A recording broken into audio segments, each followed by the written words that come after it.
Meanwhile, Water and Sanitation CS Simon Chelugui is opening a two-day water conference in Kisumu aimed at achieving sustainable water supply. Efforts by the county government to improve supply are yet to bear fruit in a county where at least 40% of the population lack access to clean water.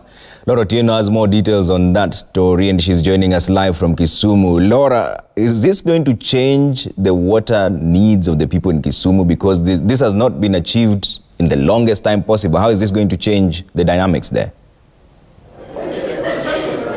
Well, indeed, Trevor, it is quite interesting to see how the county government will be handling the part of laying down water infrastructure. Sometime earlier this year, we saw the county government revealing that it was committing about 112 million shillings in order to ensure that all households within the urban sides of Kisumu County have access to quality, clean water in their homes. As it stands, the infrastructure works are still ongoing. The county government hubs who are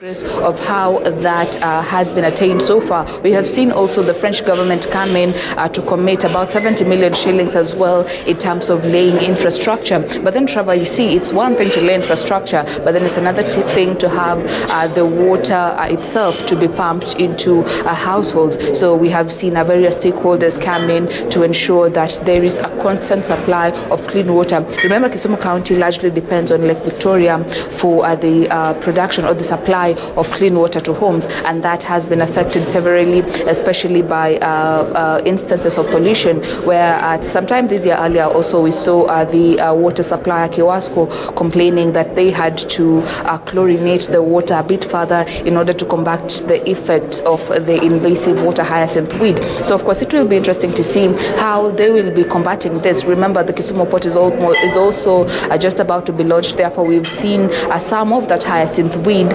completely disappear from the face of the lake. But then it will be interesting to see how multi-sectoral players will be coming in to ensure that there is a surety of the supply of clean water, in as much as the county government is struggling to put up infrastructure. Also of concern is how sustainable is the water supply project in the long run. Remember, access to clean water and sanitation is SDG goal number 6. So of course it will be it is part of it's a small narrative in the part of a larger story that will inform the bringing up of Kisumu to have international standards in terms of access to clean and safe water and also sanitation services. So of course we expect the CS for water and sanitation, Simon Chelugui, as well as Keriako Tobiko, to be shedding more light also in terms of protection of the catchment areas of the rivers that feed into Lake Victoria.